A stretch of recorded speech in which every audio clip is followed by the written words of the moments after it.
집중 분석 이슈타임 시간입니다. 레몬 리서치의 김민수 대표와 이야기 나누겠습니다. 안녕하십니까? 네, 안녕하십니까? 자, 오늘 이슈 관련 뉴스 확인해 보시죠. 이데일리입니다. 현금 116조 원을 들이고 M&A 예고한 삼성전자 인수 대상 누가 될까입니다. 삼성전자가 3년 안에 5G와 AI 등 4대 신수종 사업과 반도체 부문에서 의미 있는 규모의 인수합병을 하겠다고 예고했습니다. 증권가에서는 삼성전자가 대규모 M&A 계획을 공식적으로 언급한 것은 매우 이례적인 일이라는 평가인데요. 업계에서는 삼성전자가 수조 원을 들여 시스템 반도체 분야 또는 파운드리 회사 인수에 나설 것이라고 예상하고 있습니다. 네, 삼성전자의 확정식적 발표가 어제 있었고요. 어제 특별 배당 역대급이었고 또 네. 이례적인 발표가 M&A 준비를 공식화했던 내용입니다. 시설 투자도 확대한다고 하고요. M&A도 한다고 하고요. 좋은 네. 소식입니까? 좋은 소식이죠. 거기다가 지금 최근에 기업들 어떤 뉴스들이 쏟아져 나옵니다. 네. 거기서 잘 보시게 되면은 M&A뿐만 아니라 어떤 종횡 연합하고 손을 잡고 여러 가지 빅뱅들이 많이 나오고 있는데 이게 쉽게 말씀드리면 4차 산업의 어떤 여러 가지 흐름들을 말해주는 단면이라고 봐야 되겠죠. 앞으로 네. 더 격화될 것 같습니다. 거기에 우리 기업들이 아주 적극 동참하고 있다는 게 아주 인상적이에요. 아주 잘하고 있죠. 아주 잘하고 있습니다. 네, 그러다 보니까 네. 한국 기업들의 기술력도 인정받고 있고 네. 그에 따라서 좀 더 잘해보자라는 쪽으로 여러 가지 변화가 나오는 것은 당연히 주가도 마찬가지겠지만 산업 경쟁력 쪽에서는 점수를 더 줘야 되는 게 맞습니다. 그런 쪽에서 봤을 때 이 삼성전자 같은 경우도 이번에 실적 관련된 쪽 내용들은 다 아시겠지만은 이제 그 중에서 제가 느끼는 것 중에 하나가 현금이 이만큼 있다. 근데 이 현금을 쉽게 말씀드리면은 그냥 두지 않겠다는 입장이죠. 과거 같은 경우는 기업이 현금을 갖고 있으면서 이게 오히려 플러스 요인이 되는데 지금같이 현금이 약간 가치가 오래 둘수록 좀 떨어지는데 이럴 때 같은 경우는 적극 활용하겠다는 입장을 삼성전자도 보이는데 개인도 그렇게 해야 되겠죠. 현금을 그냥 그대로 방치하는 것보다 이런 어떤 적극적인 투자를 통해서 뭔가 또 가치 있는 자본 창출을 하는 거 상당히 앞으로 삼성전자도 하는데 내 계좌도 그렇게 내 개인적인 입장도 그렇게 해야겠다라고 또 한번 생각을 들고 있는 상황들인데 거기다 이제 가장 중요한 게 배당 관련된 얘기만 잠깐 드리게 되면은 앞으로 계속 배당은 이런 기조 유지하겠다는 관점이다 보니까 배당 쪽도 이런 분기 배당을 주는 회사들 있죠. 우리나라에 지금 분기 배당 관련된 회사가 열 몇 개가 있는 걸로 알고 있는데 네. 이런 쪽도 계속 재투자를 할 수 있다 보니까 당연히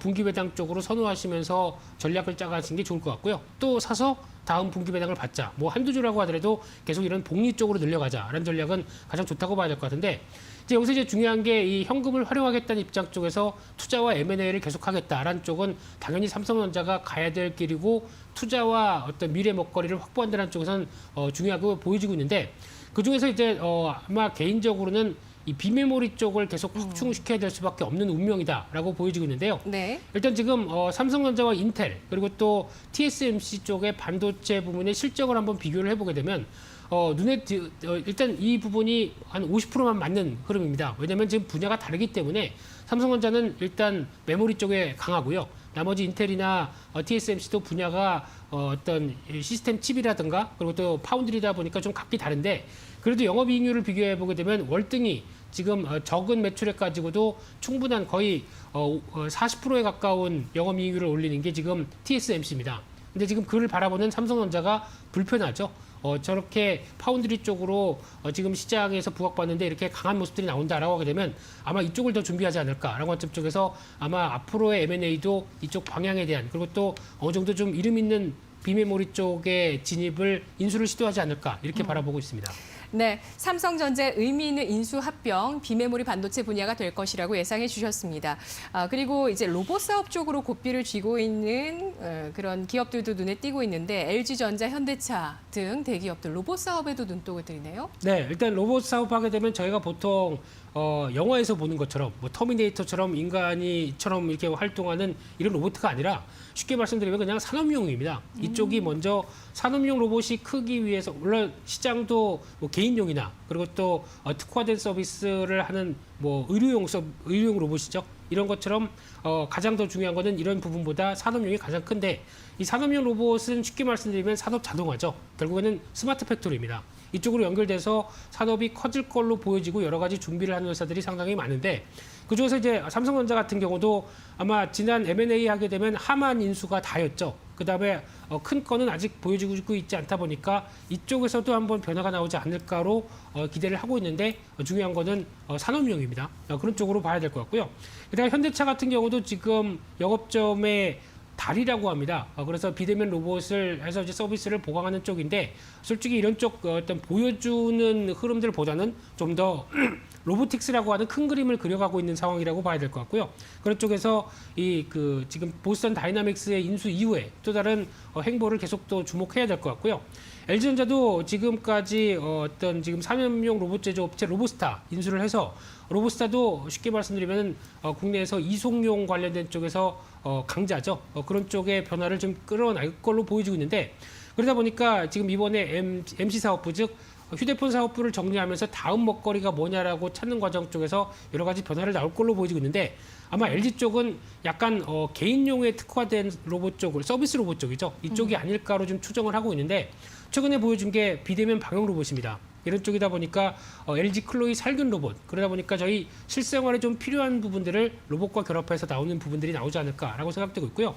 그림만 하나 확인해 보시게 되면은 이 글로벌 산업용 로봇 시장의 성장인데 지금 흐름들이 가파르게 올라가고 있는 상황들이죠. 그런 흐름들인데 아마 이게 2019년도까지 자료다 보니까 2020년도는 더 커졌을 겁니다. 왜냐하면 비대면이 더 강조가 되다 보니까 네. 이에 따라서 여러 가지 산업용 로봇이 해야 될 역할들을 좀 더 키운다라고 하게 되면 이게 지금 트렌드다라고 봐야 될 것 같습니다.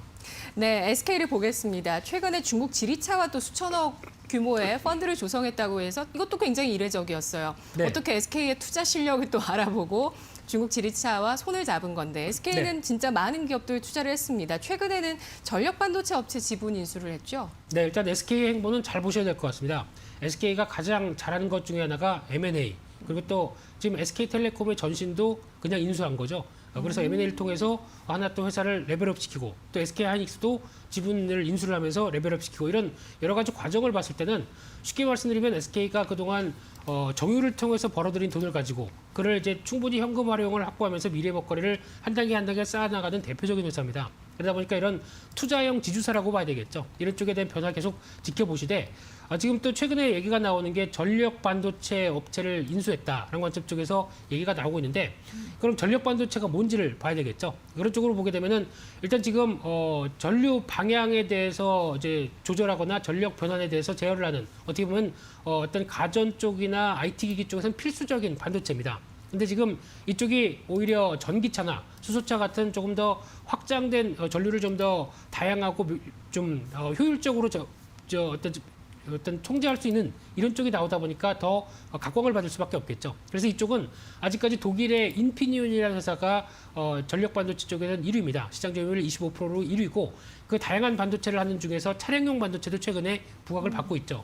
그래서 개인적으로는 삼성전자가 이 회사를 인수하려고 하지 않을까라는 생각도 살짝 드는데 그거는 제 뇌피셜입니다. 네, 그런데 그만큼 전에도 이런 얘기가 살짝 나오긴 했었는데 네. 아마 삼성전자가 인수를 하게 되면 비메모리 쪽에 대한 또 하나의 축을 키울 수 있는 요인이 아닐까 생각은 들고 있는데요. 그런 쪽에서 지금 전력 반도체와 관련된 차세대 반도체 얘기가 상당히 많이 나오고 있는데 그림을 보시게 되면은 좀 영어로 된 어려운 그림입니다. 하지만 이 부분이 앞으로 가야 될 반도체의 길이다라고 하게 되면 주목을 하셔야 될 것 같은데 지금 일단 어떤 반도체 쪽의 환경이나 그리고 또 전력 환경 그리고 또 여러 가지 부분들 쪽에서 가장 아직까지는 실리콘 쪽에 위치한 부분들은 가장 좀 낮은 부분들이죠. 근데 좀 더 확장돼서 효율도 높고 어떤 환경에서든지 역할을 수행할 수 있다라는 쪽으로 보게 되면 지금 얘기 나오는 SiC라고 하는 이 실리콘 카바이드라고 하는 탄화교수죠. 이쪽과 관련된 전력 반도체가 훨씬 더 앞으로의 각광받는 쪽이고 게다가 또 겐이라고 하는 쪽이 있습니다. 이쪽도 상당히 앞으로의 기대감이 높은데 이 차세대 반도체 쪽과 관련된 두 가지 부분들은 앞으로 열릴 가능성이 높다는 쪽에서 이를 투자하고 움직이는 회사들 계속 관심 있게 봐야 될 것 같고요. 특히 이제 겐 관련된 반도체 같은 경우는 우리나라의 RFHIC죠.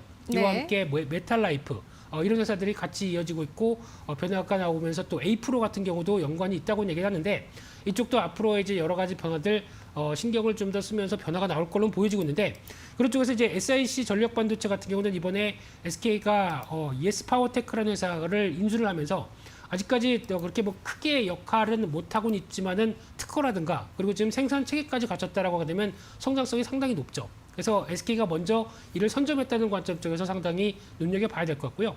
그러다 보니까 앞으로 시장도 전기차가 폭발적으로 성장하게 되면은 지금 2020년도 7억 달러가 2030년 10년 뒤에는 100억 달러까지 커집니다. 그러다 보니까 이와 관련된 전력 반도체 쪽의 또 다른 분야들은 계속 또 확인할 필요가 있겠다고 봐야 될 것 같습니다. 장기 투자하고 싶은데요. 그 네. 분야에 대해서. 네. 예, SK 하이닉스 실적 발표가 조금 전에 나왔습니다. 간략하게 확인을 해볼게요. 4분기 영업이익이 9,659억 원, 지난해 같은 기간 대비해서 298% 증가세가 나왔습니다. 전망치가 9,075억 원이었기 때문에 예상치보다 7%가량 더 상회한 실적이 나왔다고 보실 수가 있고요. 그리고 매출액도 전망치보다 좀 더 웃도는 수준으로 발표가 되면서 4분기 매출액 7조 9천억 원 발표 나왔습니다. 역시 배당도 발표를 했는데요. 주당 1,170원대 8천억 원 규모의 배당을 풀겠다는 소식 나오고 있습니다. 자, 이제 마지막으로 한화에 대한 이야기 해보도록 할게요. 뭐 한화도 뭐 최근 들어서 뭐 조금 수소차 관련해서 미국 투자는 좀 아쉽긴 했지만 세트랙 아이를 또 인수를 했습니다. 네. 어떤 포부를 보이는 건지 이게 또 잘 될 건지 많이들 궁금하실 것 같아요. 네, 네. 그 지금 얘기하는 게 니콜라 얘기를 하시는 것 같은데 그거 빼고 해도 한화가 준비하는 거 상당히 많습니다. 네. 그래서 한화도 준비를 잘하고 있는 기업이다라고 보여지고 있는데 그중에나 우주항공 관련된 쪽도 지금 눈여겨볼 수 있는 부분들이 세트랙 I를 지분을 인수하면서 한 단계 그래서 우주항공에 준비하는 대기업이다라는 관점 쪽에서 지금 주목을 하고 있는 상황들이고요. 그런 쪽에서 일단 일정과 관련된 부분들을 먼저 봐야 될 것 같은데 여러 가지 일정이 있다고 하더라도 올해 가장 중요하게 봐야 될 우주항공 관련된 뉴스는 일단 지금 아르테미스라고 합니다. 하반기에 이어지고 있는 인류를 달에 보내는 계획이 나사가 진행하고 있는 게 3단계로 진행이 될 겁니다. 그중에 첫 번째가 진행이 되고 좀 더 구체화되면서 2단계, 3단계가 이어지면은 제가 공상 영화에서 봤던 달에 기지를 세우고 하는 이런 부분들이 현실화가 되기 시작한다라고 했었을 때 우주항공에 관련된 여러 가지 분야나 또 어떤 기대감은 더 커지겠죠. 이 부분을 눈여겨보시고 지금은 단기적으로 주가가 많이 올랐다가 좀 조정을 받는 국면이 나온다고 하더라도 하반기에 또 한 번 부각을 받을 수 있습니다. 그렇기 때문에 이 부분은 체크를 하셨으면 좋겠습니다. 네, 알겠습니다. 오늘 우리 대기업들 변화를 위해서 아주 공격적인 투자를 단행하고 있습니다. 정말 뭐 기업 활동에 있어서는 동물적인 야성도 필요하다고 하는데 그런 야성이 보이고 있는 우리 기업들 행보에 대해서 긍정적인 평가해 주셨네요. 분석 잘 들었습니다. 감사합니다.